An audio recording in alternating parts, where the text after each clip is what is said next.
Hello and welcome to episode 11 with the Team One Take. My name is Holland. With me is Kindoufu, and we have a special guest representing the PKL. It's going to be Manjean. How you doing, Manjean? And how about you give a quick little intro to our viewers, of course.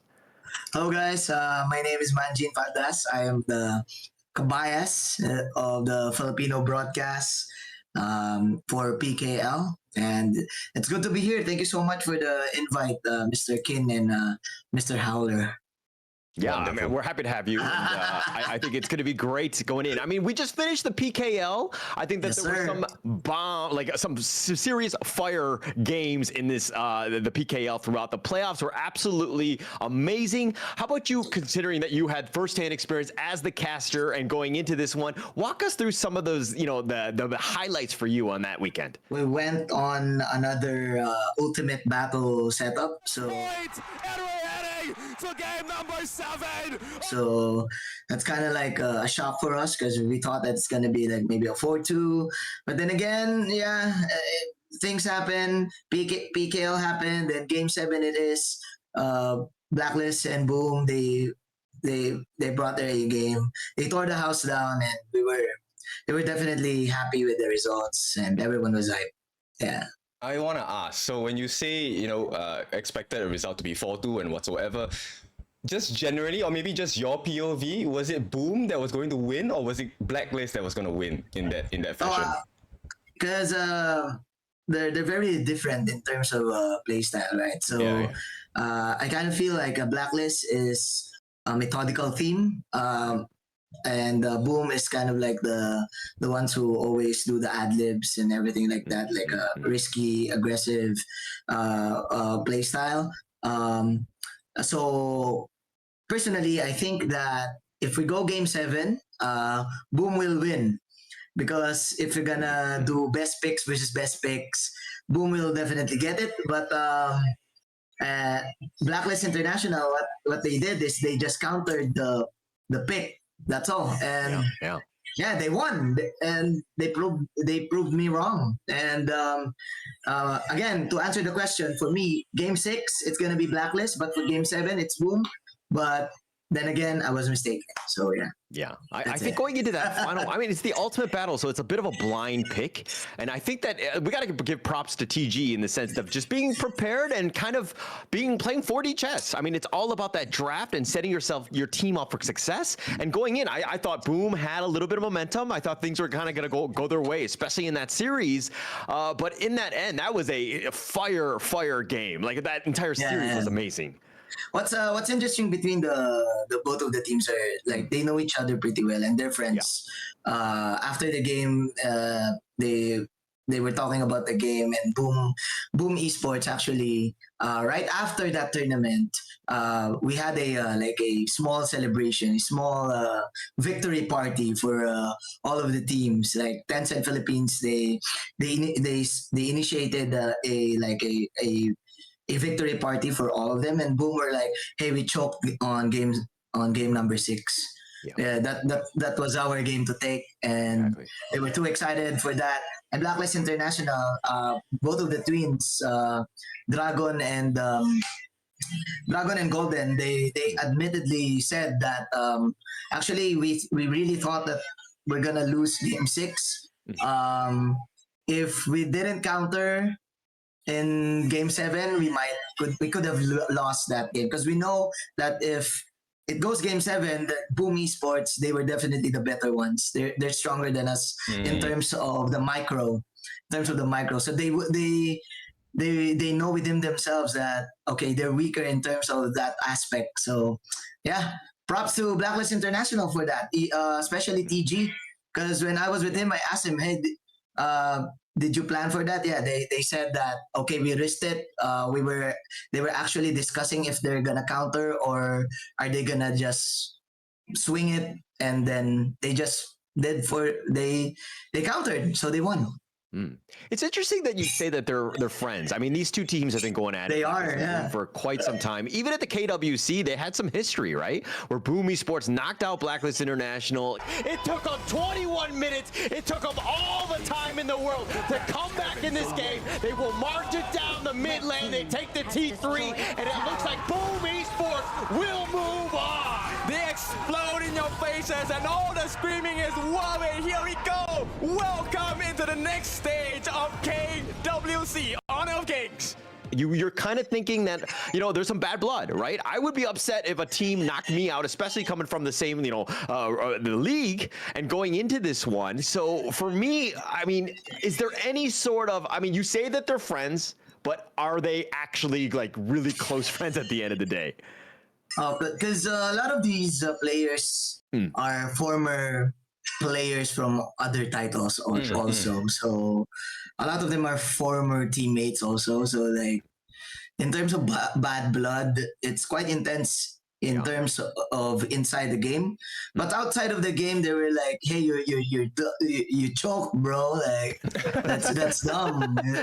It's all like that. It's all fun and games. At the end of the day, the sportsmanship exists between all of these players, and that's what I like about the PKL scene. There's the fake hype, like what you call it in wrestling. The heel and it's like, not like the rivalry. it's not. Yeah, no. It's not scripted. I forgot the word. Okay. Yeah, but yeah, they it's just for the show, Yeah. Understand. Right, I have a question. So we talked about the grand finalists like Boom as well as Blacklist, right?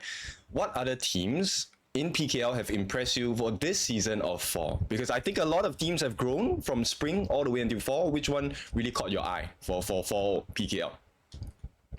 That's interesting. Number one, it's the second runner-up. It's Elevate. I think what I like about Elevate is everyone expected them to really perform because they're composed of like the low-key superstars, like A to S tier players. You have Azar on the farm lane, and you have Haru. Unfortunately, for the first 3 weeks, the performance that they did was pretty underwhelming.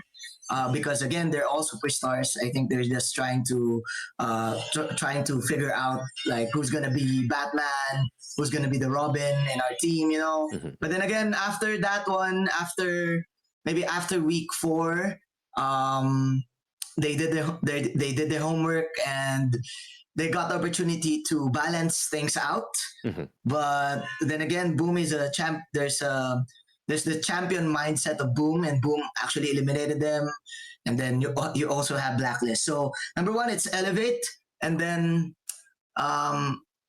TNT actually was so impressive. Unlike their previous season, where they lost all of their games, they just won one game. They won one game.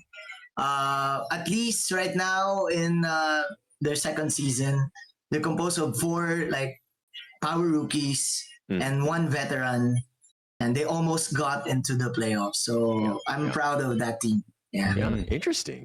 I mean, there's a lot of good teams. I feel like this is one of the, like in years to come, this is going to be one of the most competitive leagues out there. I feel like all of the teams and the players have that potential to really rise. You're kind of seeing some of the teams that get to that next level. I mean, and going back to Boom Esports, let's talk a little bit about Danny here, because I think that there was a lot of expectations. There was a lot of pressure on himself as well. And dare I say, there was some emotional elements to him being on stage, right? I am so happy for you. These are tears of joy. Tamas, nanginginig ka ngayon, umiiyak ka, but you're going to the grand finals. What is it? Yeah, I think he jinxed it. Because I think that those were tears of joy right after that semifinals, lower bracket semifinals. But then again, there's the emotion coming in because he's too excited. I think for Danny, there's a lot of judgment in terms of how he plays as the farm lane. There's of course, that's gonna be a huge shoes to fill if you're gonna replace Toshi as a farm lane, because Toshi tends to be more aggressive. I think Danny is like the backline shredder of the team. compared to the previous farm lane of Boom. So I think he got emotional because of the criticism that he got last season. Again, different type of player. You would usually see him use the Derenji or maybe a channel, unlike the previous farm lane of Boom, where you can see the Arlies and maybe the Marco Polos, like an assassin type of farm lane. Again, Danny tends to just go for the safe type of farm lane. So yeah, he got emotional, and I got a lot of respect for the kid as well.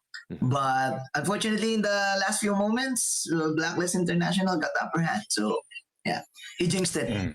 Okay. Yeah, yeah. I want to ask. So this season for PKL 4, right? You guys are one of the special leagues where you got a stage and everything throughout the entire season itself. Has that made any difference for you as a caster? But majority, let's talk about the teams first. Do you think that has impacted their performance playing live in person? Yeah, unlike last season, it really felt like, even though we're in a studio, it felt like we're in a home setup, like the pandemic time. We were facing off against each other, but it was like a semi-online, semi-live experience. Unlike right now, we have like a live audience and the live community, which you can actually use the energy of the community, first of all, in our performance, also in casting, and also the teams can use it in terms of their performance as well in the game, because again, the energy of the crowd, it fills you up. You can channel it up if the energy is down, if the energy is high. It tends to kind of like inspire you in a way to do better in the game. And a lot of these players are new. A lot of them are rookies. A lot of them are teenagers, and which is actually quite a challenge for them. And again, HOK is still young in the Philippines. Maybe a year and a half, if I'm not mistaken. It started out last year in August 26, 2024. So it's a year and 3 months already, right? A year and 2 months. So again, the players are excited. New players came in, new managers came in. We even have imports. We have I'm not sure if he's a PKL, a KPL coach. That's a coach of Barcode. He's from China, by the way. So yeah, it's exciting because we saw a lot of new faces, and the experience was great. Yeah. But how was your experience? I mean, it's one thing for the players to feed that energy, and obviously when things are going great, I mean, you see the celebrations, they're on point, right? But as a caster, you're also feeling this emotion as well. And sometimes you might go too high, just trying to match the moment and all these things, especially when you're playing in a live event. I know the playoffs was definitely fire, so you guys definitely brought it then. But just throughout this entire time, with just having that regular ambiance of just like people like watching you cast, was there anything that you were kind of like, hey, that was great, or was that uncomfortable? Any of those sorts of moments? Well, personally, I always tend to keep myself in check in terms of, am I being if I'm too overwhelmed, or am I too demotivated.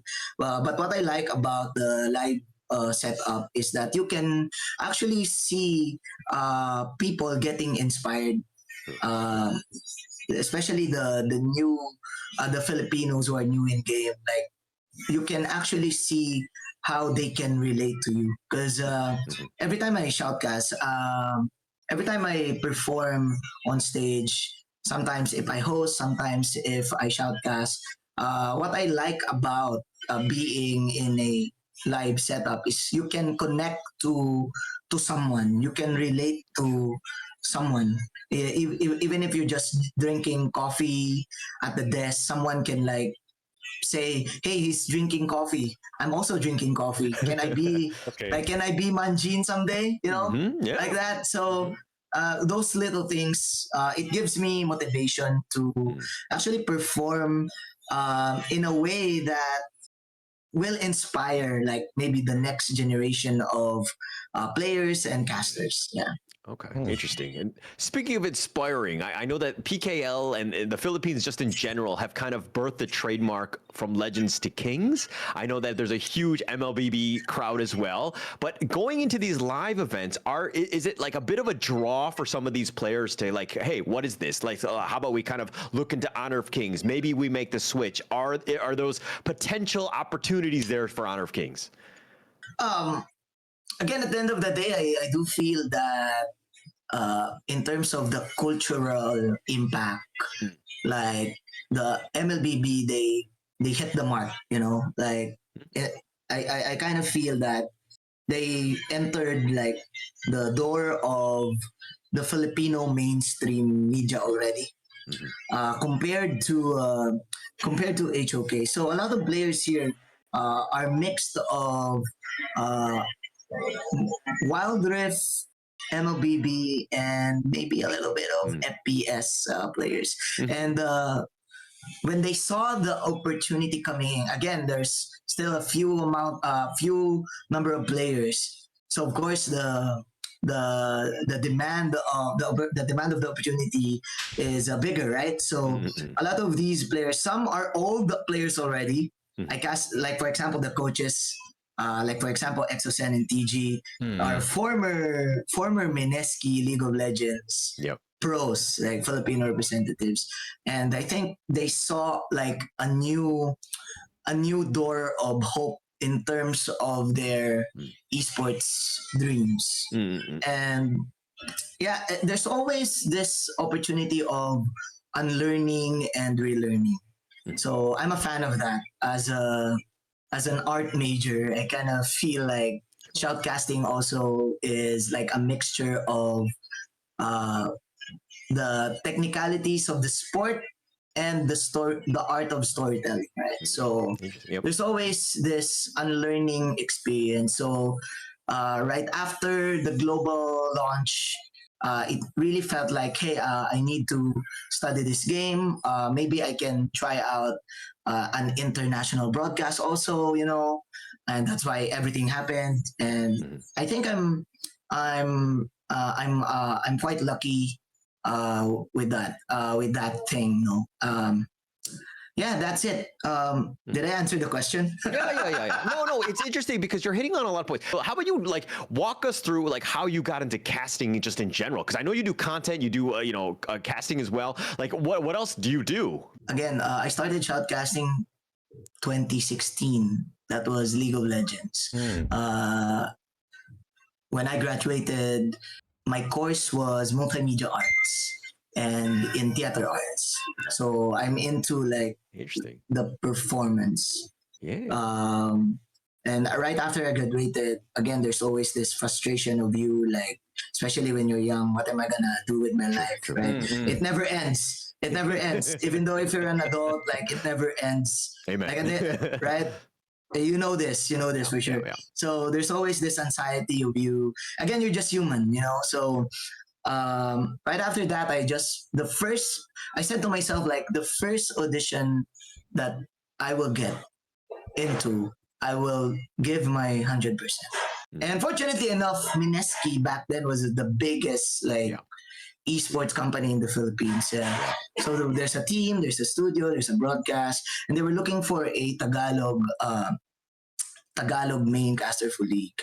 And I auditioned for League. Unfortunately, they loved my style, because my style is kind of like the Filipino humor, So so they love my style, and eventually it got there. Eventually, me and my peers, we were frustrated. Why is this always happening in the shoutcast? Why is esports like this? So eventually, in the middle of our careers, we tend to build a structure, technical structure on how to do it. Again, there's different techniques in every region, right? So in the Philippines, we studied the structure of the sportscasters. Yep. Okay. Yep. So we have basketball. Basketball is huge here. So we did workshops with the veteran sportscasters in the Philippines. Hey, maybe I can like do this like a side content, because again, my style, I do believe that in shoutcasting, your audience, 10% of your audience are the ones who are like within the scope of Yep. the industry, like the editors, the social media managers, the like everyone you work with are just 10%. 20%, I believe, are those who follow, like our fans, those who follow. Like for me, I'm a believer that I'm a 20% follower of WWE, of NBA. For me, I'm pretty sure, Okay. like I'm a fan. But my principle is that 70% of your audience doesn't know who you are, doesn't know the game. Like Yeah. the only known Pokemon of the 70% is Pikachu. Understand. And Yeah. there you go. So with that 70%, with that belief, I always like try to. The main goal is to translate the game to the non-player audience. True. Like, how will my grandmother understand HOK? Yeah. And going back to what we were discussing earlier, I kind of feel that MLBB has touched like the culture of the Philippines already. And I think that HOK still needs a lot of steps to climb in order for them to at least reach the cultural impact, if you know what I mean. Okay, you know? so you're talking about the cultural portion of Philippines. What is this? Is this like a humor kind of thing? Like, do Filipinos like the games to be more memey in that sense, content to be more memey, or is it like the big moments like comebacks and game sevens, that kind of thing? I think it's a mix of all those things that you've said. Again, every time there's a sport like grand finals, like for sure, like everyone will watch it. But I think it really involves with a lot of factors in terms of, again, our economy. Where I'm not that proud of our economy. I'm pretty sure that we are pretty poor. Like the Philippines is a poor country, so like with that factor, like the mobile like setup coming in, it got popular because again it's easier to do. So there's this cultural reach with the different classes, right? So there's there's A class. Class A are the rich kids, like the rich people, and like the lower class are the poor people and the middle class. So there's a lot of middle class Filipinos, and again, a lot of us don't play. If I'm not mistaken, like for me, ML, I played the 3 MOBA titles. ML is the easiest one. Wild Rift is the hardest one, and like HOK is easier than Wild Rift, and the MLBB HOK is harder than ML. But it doesn't mean that if it's easier, it's the better game. It doesn't, right? So for me, HOK has this niche market with the gamers, but MLBB has this market of the casual gamers, if you know what I mean. Yeah. If you just want to like spend like waste your time, you would just pop in and play MLBB. But like for HOK, the ones who are like tuning in are the ones who are like, hey, this is like I'm gonna be like good at this because I have the fast hands, you know. Okay. If you know what I mean. Would you say that the higher class folks are playing Honor of Kings, the lower class folks are playing ML, that kind of stuff? I would say the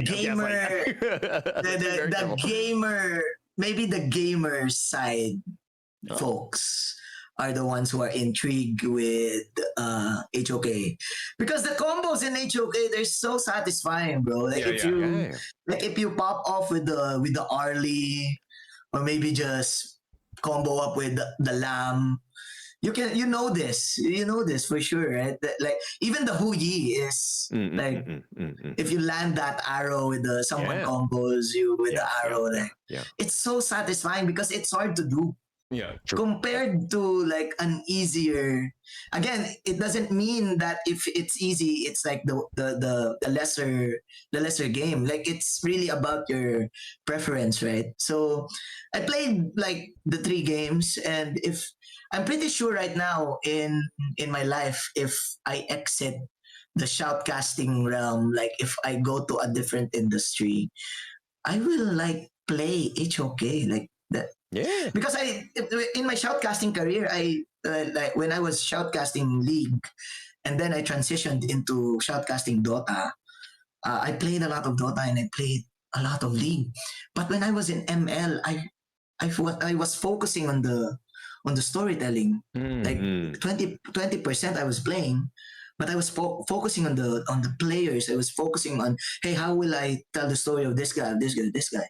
Yeah. But right now in HOK, it my gamer side came back. That's cool. Which was the hardest game to cast and to learn throughout, right? For you. For me, Yeah. it was, I think it was Dota back then. Okay. I'm a Okay. huge fan of because Dota is so complicated, bro. Okay. There's like It is. for ML it's 1 2 3. For Dota it's 1 2 50. You know, 1 2 3 4 5 2. So okay, Dota's the hardest. Like there's technically League, Wild Rift. I kind of put them in together or whatever. But like where Mobile Legends, Honor Kings, like which is like the ranking that you say in terms of like difficulty, just like learning to cast. Learning to cast. I think casting has a wait, let me You gather your thoughts take my first, because time. after that I also Okay. have a question for you. I think Okay. more relatable to yourself. We'll talk about that a little bit. But yeah. I think in terms of casting, I do believe that the game is your tool. You don't cast. I'm a firm believer that you don't cast because of the game. There's always this like passion, right? We talk about passion. You love the game. That's fine because it's your tool. True. Like if you need to like know your tool, you need to memorize your tool. If you're a carpenter, like you know you need to like know the tools on what to use when the specific problem comes in, right? So in terms of game, I kind of feel like you need to have different techniques also in shoutcasting. Like for example, again, like HOK has different phases of the game, right? So you have like a different pacing in your casting also, but also involves like a lot of different outside factors, right? You, for example, there's a tri-cast setup. There's a duo cast setup. When I was like when I met you guys for the first time, I was actually shocked that again your setup in the English shoutcast is different from ours, and I was like, okay, it's different, but then again, at the end of the day, you need to be open to the adjustment because it will evolve. Again, it's a mixture of the art and the sport. So if you tend to like be this structured like caster, then for me you're limiting yourself in terms of being the high potential talent that you can be. So you're just like boxing yourself like, okay, I'm just a shoutcaster, I know HOK, Understand. fine. Did you get my Yeah, point? yeah. You really have to draw a lot of inspiration from different genres, different sports. I think it makes you a more well-rounded caster. So I want to then lead you into this, which is, I think a lot of people are curious, right? So the one and only Manjin, how do you prepare for a cast? And for all aspiring talents out there, what do you think is one thing they can do to up their game and really get to the next stage in terms of their career? All right, so I mainly focus on number one, who am I going to be with? I firmly believe that each person has their natural truth. What I mean by natural truth is that, like, for example, the specific person, he wants to be right all of the time. So that's just an example, right? It's a thing. Yeah. So for you as a shoutcaster, you need to aim to be the better, not the best caster, but the better co-caster, or like be the best co-caster, be the best supporting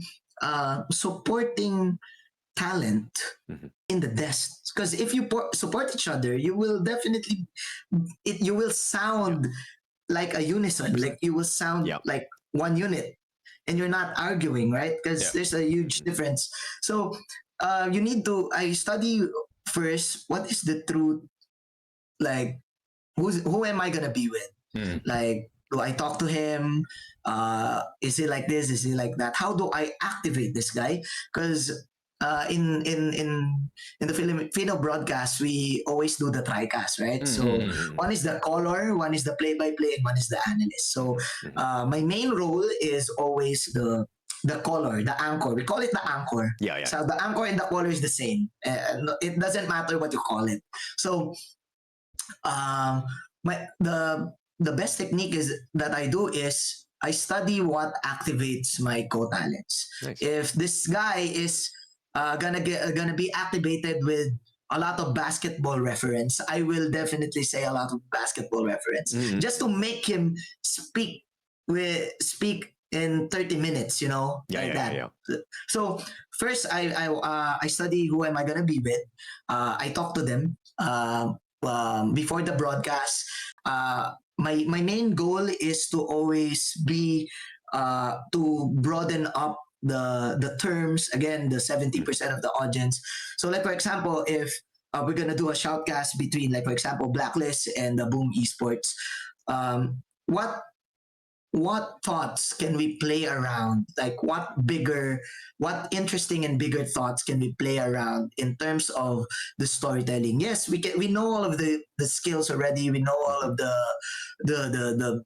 heroes already. But what are the bigger picture? Like, for example, one storyline that we did as casters, like, Blacklist International is the standard of the Philippines for a long time. But then again, in PKL, a lot of people copied their standard. A lot of people copied their blueprint.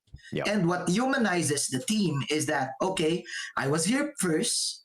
I created like a standard, and then eventually, like, this guy comes in, copies me, and he's doing better than me. And that will frustrate you, right? So that's the human aspect of like Blacklist International. So before, like, to answer the question also, like, in terms of preparation, before we head on to a shoutcast, the Filipino squad, the Filipino team, we go ahead and talk to the script writers, and we do like an hour brainstorm, and we tend to brainstorm while, like, what stories can we do, what are, like, can we just throw in words like thoughts or ideas that can we do in terms to in order for us to help the scriptwriter, and in order for us to, like, prepare. Okay, I'm going in, I'm gonna be the anchor. We're gonna play around the idea of this one. Do you have a thing that you prepared, Kin? What did you prepare? Can we mix it all up? And that's it. Interesting that, like, because I'm usually not a fan of script writers, because I like to have, I mean, everybody comes in with their own different opinions, and if there's ever some sort of discourse, I feel like it's interesting to talk about it even online, right? And not to say that we argue about stuff, but to have different points and to kind of bring things out. But I mean, I think that you've worked with script writers a lot longer, so that you've probably had a definitely a better tier than I've worked with. So, like, kind of walk me through some of this the thought process around the script writer and how it's been with you. One thing that we learned in the sports commentary, like, again, the storytelling is the biggest chunk of meat that you would like to get in a sports broadcast. Like, a fan will definitely relate to someone, like, because of the storytelling, right? So well, sometimes there's this thing that when you're within the desk, you tend to don't see the bigger, like the bigger stuff that is happening in like in the game and in the community. So in our league, there's this producer and scriptwriter. They work together. They work together to write down, oh, who's gonna be the superstar of this game? Who's gonna be the superstar of the match? So because of that, like with that being said, you actually like create like our mission is to give the players the opportunity to because without them, without the players, there's no marketing team, there's no shoutcasting team, there's no like there's no everything, right? So without the players, so our main mission is to give the players the spotlight that they need in order for us to, number one, survive, right? True. In order for us to have work, right? And in order for the league to, I think the main selling point of the league is not just the game, because again, you're making it as a league, you're creating like a fake narrative.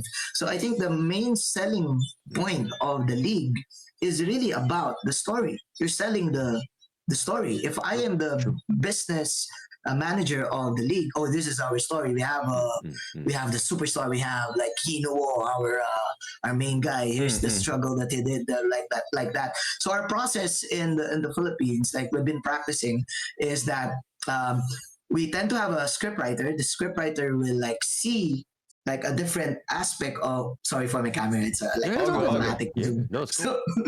So, shout outs to Obs, but you know, anyways, it's a main camera, bro. It's a main camera of EWC. I have it in my yellow basket. Check out my TikTok. Anyways, so here's the thing. In our league, we have a scriptwriter, we have a producer, we have a director. The producer is the one who is thinking about like what content can we do. The director and the producer, they work together. Hey, Mara Aquino, she's like this, she's like that. She has an idea like this. What can we do in order for her idea to mix up with our thesis statement?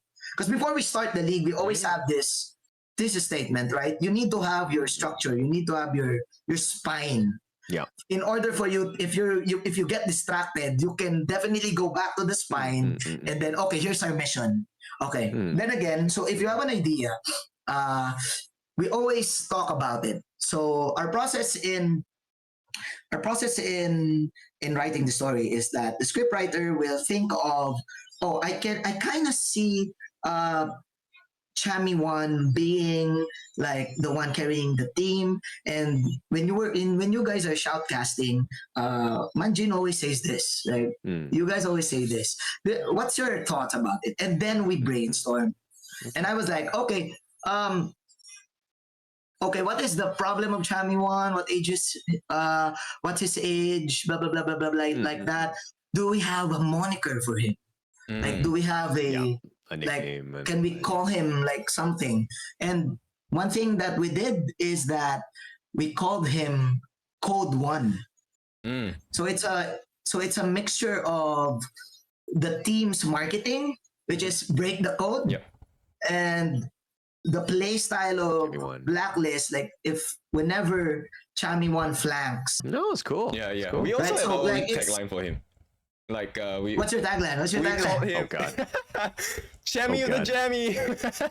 Chammy the Jammy. See, so and it's good. It's really interesting also. So yeah, that's our process. And the Chammy the Jammy, whenever a scriptwriter hears that, he will talk to you and Kin, you always say Chammy the Jammy. Can we like push this? Can we push this? Can we put this in the poster? Chammy the Jammy. And right, and if everyone loves it, like even if Tencent loves it, like it can be used in the marketing materials, and you will definitely like help in terms of like chipping up in terms of helping the league grow. Yeah. Not just by shout, right? Not just by shoutcasting, but like Yeah. putting in ideas to everything. So, I mean, the whole thing of like the from Kings to Legends, the Hocus Pocus thing. I feel like there's a lot of good taglines that are coming out of PKL, which is kind of why it's very interesting to watch because you're seeing some of these things in motion, and some of them are kind of vitriol in a way. They're definitely the potential to light up something, right? And they get a spark out of people, which is great. And I think that they're doing a great job in the PKL for that. Yeah, but no, because not only that. yeah. So we are talking about PKL. We've covered you as number one, a person, as a talent, right? And then we're talking about the storyline, the spotlight, right? So I want to direct everyone here, which is the next stage of HOK for all of us, right? Nations Clash. There's one team we haven't talked about today, and that's WeTrend. So give us your thoughts on WeTrend and also about their pay deduction system, because that one was super funny for me. Yeah, because they're too popular in the Philippines. They got one of the biggest gaming influencers, which is ako si Doggy. Doggy, you know him, right? Yeah. He was in EWC. So there's this like game, I don't know what they call it, game promotion. Like they got the highest votes. Yes. In the second highest votes or the highest votes? Second, yeah. In the game, right? In the game. Yeah, and then Blacklist won, but then they goes to the next popular, which happens to be we trend. I like to call them wet round. Yeah. I'll probably get canceled for that. But. You can. They would love it. They would love it. We were super Yeah, they confused were when it first came out. We thought it was wet rounds. Like we legit thought it was wet rounds because the spelling was weird. The WeTrend team is a marketing agency. Yeah. That's why it's called WeTrend. So they trend. That's a play. Anyways, when I was talking with Doggy, he admittedly said that he was disappointed in terms of not the performance of the team, but with the mindset of his team. Because when they entered the league, they were doing good. They're so good, right? So they won the first 3 weeks of the tournament. They were number one, if I'm not mistaken, maybe number 2 spot, number 1 spot. But eventually everything got in their heads. We're number 1. I kind of it felt that way. Okay. And like they only brought like maybe if personally I kind of feel that they just brought 2 to 3 strategies. Okay. Because if we're gonna talk about them technically, they also have a minimal number of hero pool, right? So like it's kind of easy to strategize and ban out specific heroes against them, and it really felt like, okay, these guys they lost their A game, they lost their touch, and again, if you're going inside a league, it's not about winning every match. For me, it's about endurance. Endurance is your like best. Like, it's your worst enemy. Like you need to endure like the repetition. You need to endure the change of meta. Like for example, now you have the Spritelings, right? The Spritelings came in the middle of the tournament. So like you need to adjust quickly. You need to learn it quickly. And some heroes like they don't want to go up against those Spritelings, right? Especially the Mai Shiranui. Personally, I kind of feel like my Marco Polo is weak because of those Spritelings, right?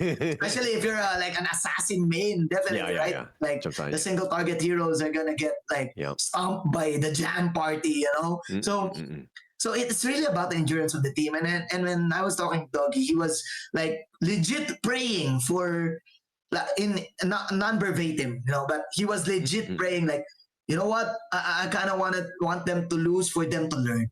Ooh, I like that. I like that. Yeah, so he was like that. And actually, there's an interview of Doggy talking to like HOK Philippines about WeTrend getting into the Nations Clash tournament, and he was like, I want Boom to win because if Blacklist, again non-verbatim, this was in Tagalog, so like I'm doing my best to translate. So he was like, I want Boom to win. So because if Blacklist wins, we will go to Nations Clash, and I am definitely sure that we are not yet there. We're not yet ready for that. We don't want to underperform. It was like that. He was like that. So yeah, He's I a think hard-nosed dad. I mean, Yeah, and- you know, you want your son, so to speak, your team to just kind of suffer, so to speak, and not to reap those rewards because he's like, you don't deserve them, right? And I think that that is Yes, very interesting, yes. putting them in a situation like that. I mean, but he's spoken like that, and unfortunately, that's not how things played out. And the team is Yes. going to make it. Is it awkward now for Doggy? I kind of feel that it's awkward for the team. Yeah. Again, you won because of the votes, and they deserve the votes. You know, Yeah, for sure. it's the fan votes is a different ball game, and the back end people, they deserve it. Even the players, they deserve it because the players are quite popular in the Philippines. But with the opportunity that they got, I'm hoping for Retrend to study up.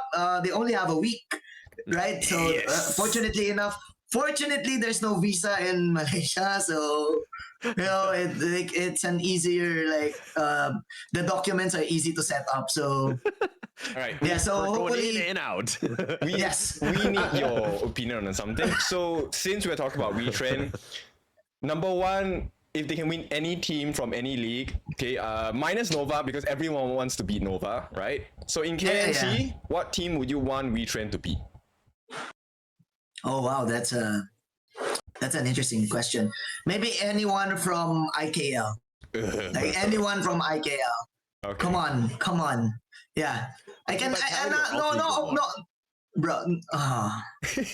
Maybe Vitality. Maybe Vitality. Okay. Yeah. Okay. Anyways, no offense to our Indonesian Of course. Indonesian friends, but for me the tiering is Malaysia, Philippines, Indo. Nice. No. I think everybody, you got to represent your home teams, sure. right? And I think that almost everyone has been consistent with that. No one from like Indonesia has been like, oh yeah, I think PKL and then us, right? Like we're the bottom tier team. Like no caster will say that. So it only makes sense that you would continue on with that. But we're gonna have to find out. I think that this is gonna be very spicy in regards because of how you're playing with your fellow country mates in terms of the success that they bring. So you want to see them do well and to kind of represent the Philippines or Indonesia or Malaysia in this case, like who's going to be the best one. It's going to be a fun, basically fun system that they have ahead of us. Yes, Yeah, definitely. it is. What I like about the tournament is the format, right? It's like a tag team format, right? Yes, yeah. So Blacklist will definitely play for sure. It's gonna be the champions. That's great. And what I like about but then again, the players from WeTrend and the players from Blacklist, like they're pretty close. I should say like 6 out of the 8 teams, 80% of the players are always like playing in peak in ranked games. So they definitely got a little bit of knowledge within like on how the player plays. So it's gonna be interesting. The tag team format is interesting. Are you guys gonna be casting? I will be part of it. I Although will. it hasn't been Nice. officially Yes, announced, nice. we'll find out how that one would, but I will be there, yeah. So Wait, we're not allowed to announce it yet? to be honest, I'm not sure. Usually there's like an official announcement, but I mean it is what it is at this point. So. I'm gonna support you guys. I have unfortunately the schedule got I have a conflicting schedule, Oh, no. and so Same here. Yeah. I will announce it now. I'm not gonna be part of it, but I will support and I will watch. Yeah. I mean, you're definitely going to be there for KIC, you know, yeah. and hopefully, I don't know. Hopefully. We don't know what's going on with that. They haven't Hopefully. really. So, but yeah, it'd be great to see you guys, of course, Manjin as well, just, you know, live as well and kind of going into this because like, the Philippine fans, dare I say, are some of the rowdiest and most They boisterous guys. They are so much fun to watch and just to have in the environment, right?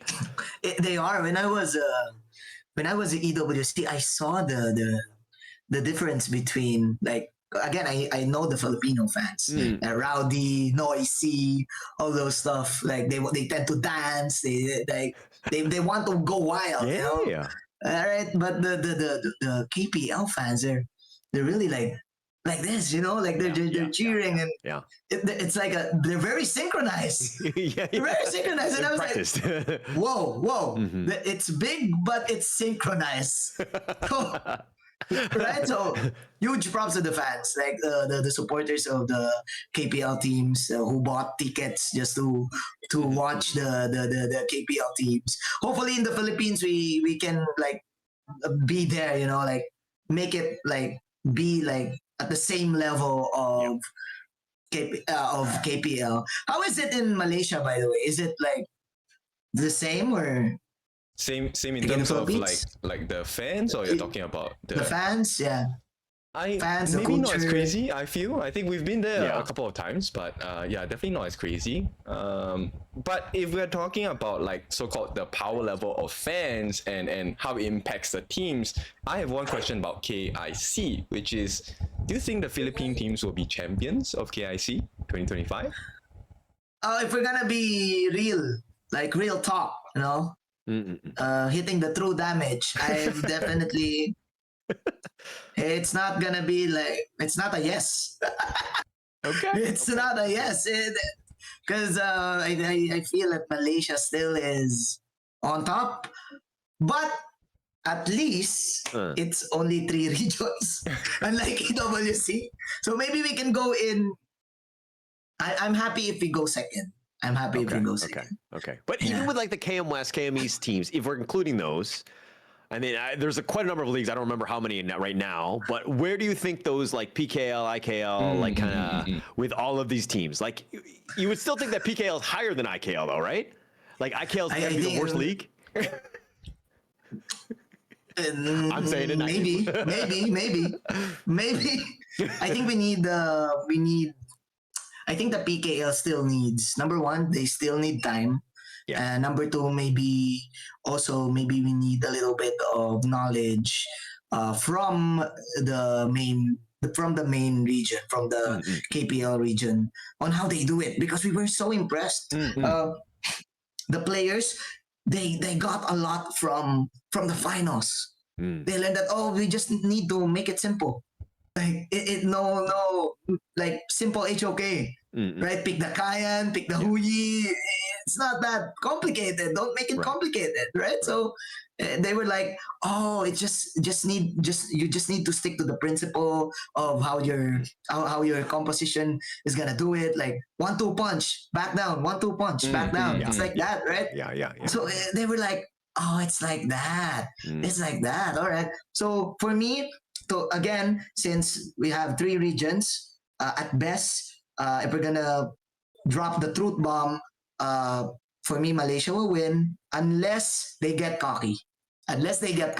Because Blacklist International will definitely put in a great fight. They knowing the boys also, knowing We Trend also, right? So, but in overall like region, including the western ones, bro, they have a lot of imports also. So I know.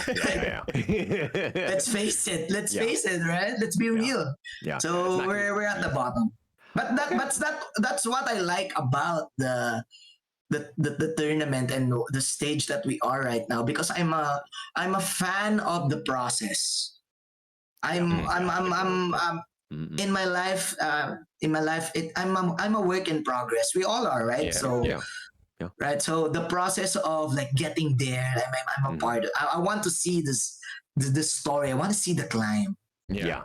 And speaking of climb, I let's flash back to season 3, right, where Nongshim Red Force took out a lot of the Philippine teams.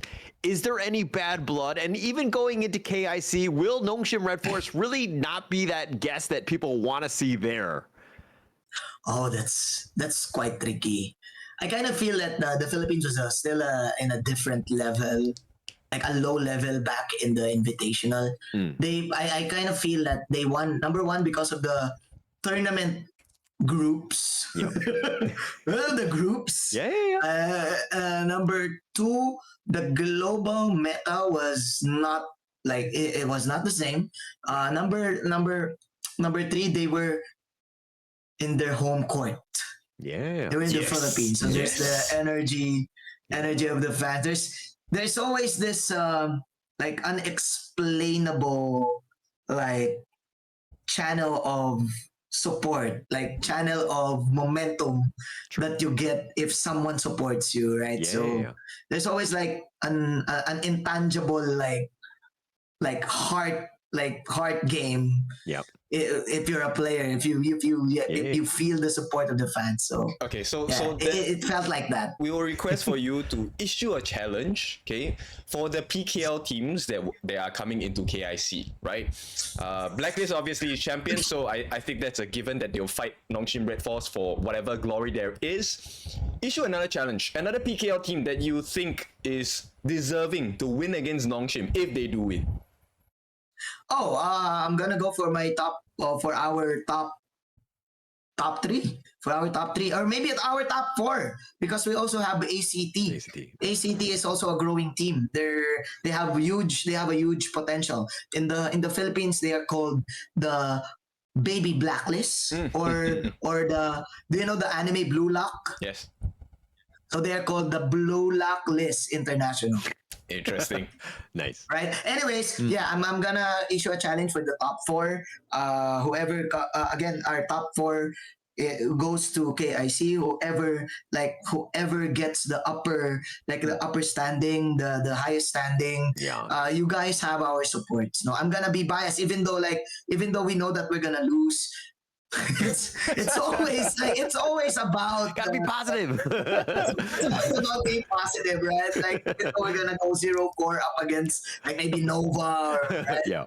Yeah. Or maybe the other teams. Is OG gonna be part of it? I'm not like KIC? really aware Yeah, about KIC, yes. They're Yes, yeah. there you go. They're So gonna be tough. it's gonna be like a tough road for Elevate and ACT. I think. Boom will, of course, be more like motivated because Okay. they lost Okay. and they don't have any Nations Clash tournament.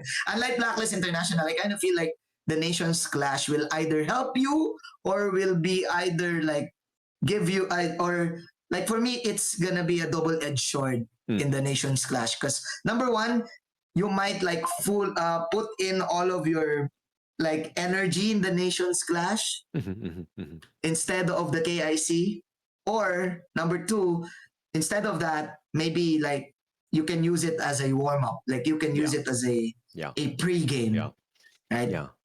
Actually, an interesting part of this is that if Blacklist actually lost, let Boom Esports win, and they got into KNC, then Blacklist also would have gotten in because they got the #1 votes. They would have had a much stronger potential tag team representing the PKL in Kings Nation class, and they might have won more money in the end. Just saying.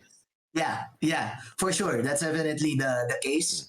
But then again, that's not the case, right? So actually, Boom was like, hey, we're the champs. Why are people not voting for us? Exactly. Hey, are we like we're underrated, guys? We're underrated. We're overlooked. Yeah. What's going on? We're the champions. Why are we not at the top? But why do you think it is? Why do you think Blacklist? Is it the Jussie effect? Like, he's just so good looking that everybody's just like, oh, stars, and I just have to vote for him? Or like, what is the thought process here? I kind of feel like it's a mix of, again, not just about the game. Remember what we're talking about? It's not just about playing. There's always this like storytelling, like marketing, branding aspect of the team, right? There's like, for example, in sports, like whenever Lakers or maybe Golden State comes in, like there's always like high views, Yeah. with The top stomps, teams, the top teams, let's go.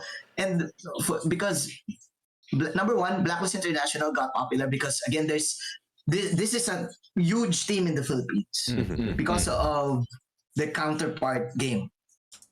So they have the fans already. They established that already.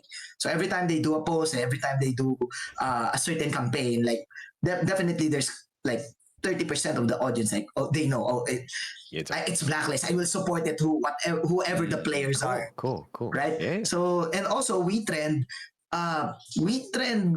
got noisy because number one, it was with Ako Si Doggy, and Brenny J, Yawi H2O. Yeah. The move, because of the move, right? So the move, and people were like, "Oh, this is the team of Doggy. This is the team of Yawi. This is the team of Yeah. H2O. No matter who the players are, let's vote for them. That's true. That's true. It's a team. That's true. Plus, the We Trend team won the qualifiers, and the qualifiers was Yeah. They look good. quite like it's there in terms of the viewership. So the people were like, "Oh, is this HOK? Is this are these the players of HOK? Oh, it's okay. We Trend. We don't know about Boom. All we know is, again, 70% of your audience don't know you. Yeah. So Boom. I kind of feel like they stayed a little bit. Again, there's two different players. For me in sports, there's two different teams. One with like all of the marketing, etc., and one with we're just gonna be focused on being champions. Okay. Like for example, San Antonio Spurs, right? San Antonio Spurs are a team or champions. Are you into basketball, Kim? Yeah. I am. For me, no. Yeah. Yeah. But I know what you're talking about. Howler knows this. Howler knows this. Sorry, I don't know football, bro. Anyways, like for example, Tim Duncan, right? Classic. The viewership is not that high unless LeBron James is gonna play, or unless like. So yeah, that's they got it's a Wemby mix now. of It's a different everything. game. Yeah. Okay, so we're talking about a game, right? Let's play a little game, right? We're gonna, promote KNC for a little bit. Can you guys go first? Can you guys go Is first? the order? So am I? Okay. So On my screen, okay, then. Paula's on my left. On No. my So screen. let's just do the order because the order might be different, right? So you're first, Kin. Okay. And then, Manji, do you want to go second or third? I'm gonna go third. Can I go third? You're dangerous. Okay. All right. Okay. All right. I'm nervous. And we have to repeat what the other person said, correct? Yes. Okay. And on Okay. your own. Right. So Does it need to be fast? It needs to be fast. ASAP. I mean, if you will run out of facts, sure enough. But the challenge is whether you can remember everything else that everyone else has said. So I'll start off first. Right. KNC is in KL. KNC is in KL. KNC has 3 representing regions. The KNC has 3 representing regions. It's the Philippines, Malaysia, and the Indo. And for the Philippines, it's Blacklist and We Trend. Damn, you have to say the first line. I said KNC is in KL. Oh, you need to say the first line. Yeah. So Okay, everything. I thought we're gonna. Okay, let's do it again. That's just practice. Okay. Again. Let's just Okay. practice. We'll edit that one out. Yeah. We're good. 1, 2, 3. Let's do it again. KNC is in KL. KNC is in KL. KNC has 3 representing countries. KNC is in KL. KNC has 3 representing countries: the Philippines, Malaysia, and Indonesia. KNC is in KL. KNC has 3 representing countries. The 3 representing countries are Malaysia, Philippines, and Indonesia. And KNC is going to be happening on 23rd to 26th of October. Okay. KNC is in KL. KNC has 3 representing countries. I'm out. All right, so Menjin, you continue. I'm gonna continue the Yeah. sentence. KNC is in KL. KNC has 3 representing countries. It's the Philippines, Malaysia, and Indonesia. It's gonna happen on October, on the 23rd and up to 26th of October. And PKL teams will have Blacklist and We Trend. Okay. KNC is in KL. KNC has 3 representing countries. KNC has representatives from Malaysia, Indonesia, and Philippines. I don't remember what you said. Manji, congratulations. Okay, yeah, well Our done. first winner. Well done. All right, so that was just kind of a funsy one. I mean, KNC's coming up next week. I think that we've already talked about the regions. We have the placing. I just want to say give a big shout out to you, Manjin. Where can they find you online? Oh, you can find me in my socials, Manjin Faldas.